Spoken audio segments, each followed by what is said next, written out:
नमस्कार बांधवांनो, जास्त काही तुमचा वेळ घेणार नाही, टाइमपास करणार नाही। आज आपण चाललोय मुंबई ते सोमनाथ। बरोबर ऐकलत, तर आपण मुंबई ते सोमनाथ चाललो आहोत, ते पण बाय कार सहपरिवार। संपूर्ण मार्ग तुम्हाला दाखवणार आहे, कसं काय आम्ही चाललो आहोत, कोणते नॅशनल हायवे आम्ही वापरले आहेत, सर्व काही तुम्हाला दाखवणार आहे। आणि त्याच्यानंतर तुम्हाला सोमनाथ मंदिर देखील दाखवणार आहे। सोमनाथ मंदिर कसं आहे, तसं मंदिर खरंच खूप सुंदर आहे, तर तुम्हाला ते पण दाखवणार आहे। त्याचा थोडा इतिहास पण सांगणार आहे। तर चला बांधवांनो, ब्लॉगला शेवटपर्यंत नक्की बघा। ब्लॉग खरंच खूप रंजक असणार आहे आणि माहितीपूर्ण असणार आहे।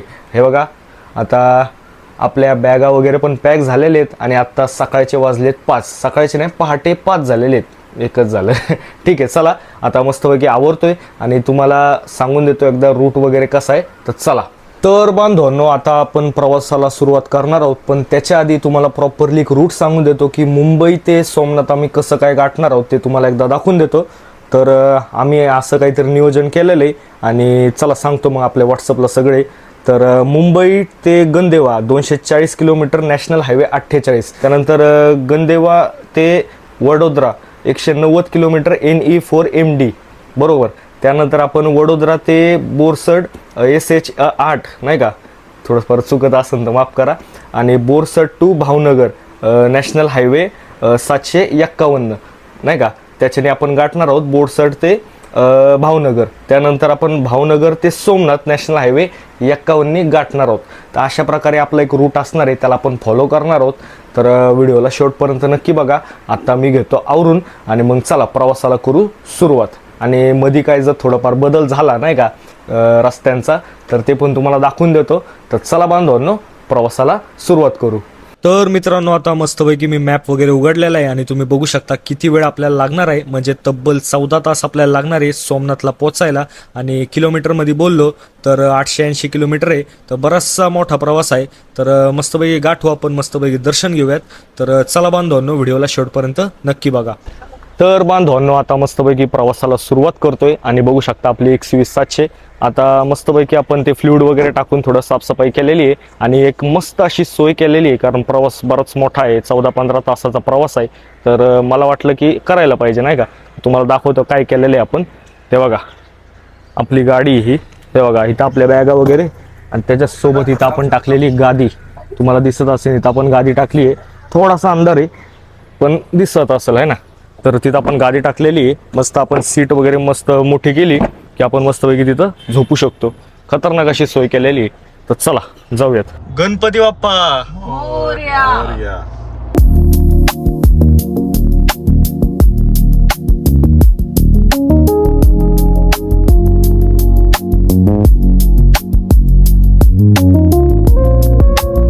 तर मित्रांनो, आता आपण नॅशनल हायवे 48 वर आलो आहोत आणि बघू शकता रोड खरंच खूप चांगली आहे। म्हणजे असे खड्डे खुड्डे किंवा अडचणी भरा रोड नाहीये, एकदम चांगला रोड आहे। परंतु पुढे थोडी फार ट्रॅफिक होती, म्हणजे ती क्लिअर झाली लवकरच, परंतु ट्रॅफिक अशी लागली होती। तर मस्त हायवे होता। त्यानंतर आम्ही थांबलो श्री दत्त इथे स्नॅक्ससाठी, म्हणजे थोडंसं ब्रेकफास्ट करण्यासाठी, कारण ब्रेकफास्ट आम्ही केला नव्हता। तर मस्तपैकी थोडेफार पोहे वगैरे आम्ही घेतले। तुम्ही पण इथं थांबू शकता जर तुम्हाला पाहिजे तर। तर बांधवांनो, हा आहे आपला दुसरा रूट, म्हणजे गंदेवा टू वडोदरा। आणि रूट खरंच खूप झकास होता, म्हणजे बिलकुल पण काय खड्डे खुड्डे काहीच नाही, एकदम स्मूथ असा रोड होता। आणि बघू शकता थोडंसं खाली उतरलोय गाडीच्या आणि मस्त सिनेमॅटिक शॉट्स वगैरे काढायचा प्रयत्न करतोय। तर बघा, हायवेच्या एकदम बाजूला अशी हिरवळ वगैरे आहे, तर बघून एकदम प्रसन्न वाटलं। आणि मस्तपैकी तर तुम्ही स्पीडमध्ये चालवा, पण लिमिटमध्ये चालवा, एकदमच स्पीडमध्ये नाही। तर चला, आता तिसरा जो रूट आहे तो आहे मुंबई दिल्ली एक्सप्रेसवे। हा पण रूट सिमिलर एकदम भारी आहे, झकास आहे, स्मूथ आहे। तर मस्त वाटलं इथं।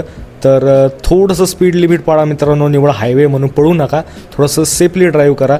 आणि बघा, आता थोडंफार लंच वगैरे करूयात, कारण आपण नाश्ता थोडा हलकाच घातला होता। तर थोडंफार काठियावाडीला जेवण करू आणि मग प्रवासाला परत सुरुवात करू।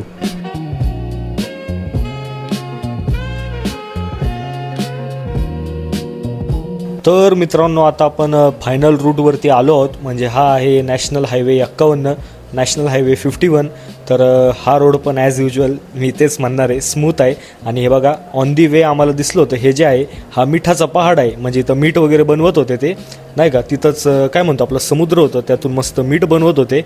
आणि हे बघा रस्ता बघा कसला चुम्मेश्वरी आहे, पुढं बघा रस्ता म्हणण्यापेक्षा नजारा म्हणायचं मला. आणि हे बघा आता सूर्य मावळतोय, एकच नंबर भाई, कसलं सोनेरी असं वातावरण झालंय.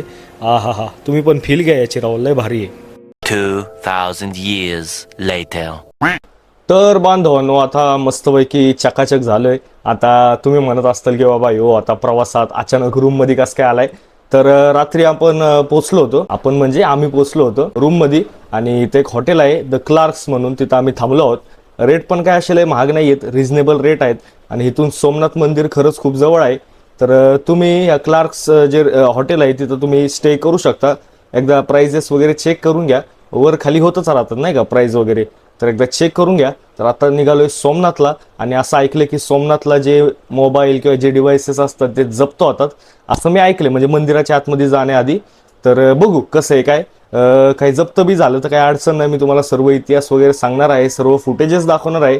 तर काळजी करू नका, बिंदास ब्लॉगला बघत राहा. तर बांधवांनो आता आपण मंदिराच्या दिशेने निघलो आहोत. आणि जसं मी बोललो की मंदिर आपल्या हॉटेलपासून खरंच खूप जवळ आहे, म्हणून आम्ही एक रिक्षा केलेली आहे. म्हटलं परत पार्किंगचा विषय नको व्हायला.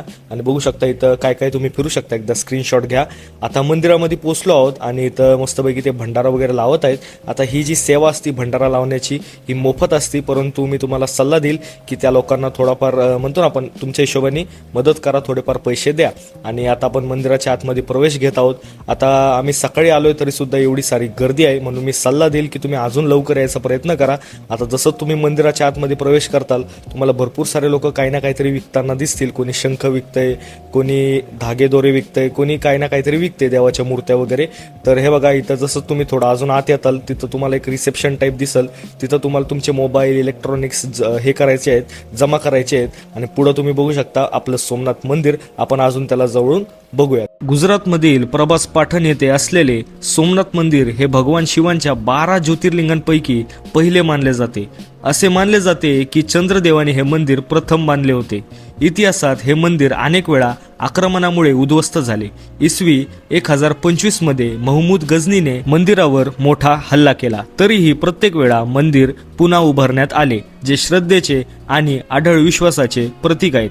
स्वातंत्र्यानंतर सरदार वल्लभभाई पटेल यांच्या पुढाकाराने मंदिराचे पुनर्निर्माण झाले आणि 1951 साली हे पुन्हा भक्तांसाठी खुले करण्यात आले. आज सोमनाथ मंदिर हे भारताच्या संस्कृती, इतिहास आणि श्रद्धेचे महान प्रतीक आहेत. धन्यवाद. तर बांधवांनो आता मस्तपैकी आपलं दर्शन पार पडलेलं आहे आणि खरंच खूप सुंदर असं दर्शन झालं. तुम्हाला मी दाखवलंच असेल, म्हणजे आता आतमध्ये काही इलेक्ट्रॉनिक्स फोन्स वगैरे अलाउड नाहीये, तर मी कुठून तरी फुटेजेस अरेंज करून तुम्हाला दाखवलेले आहेत.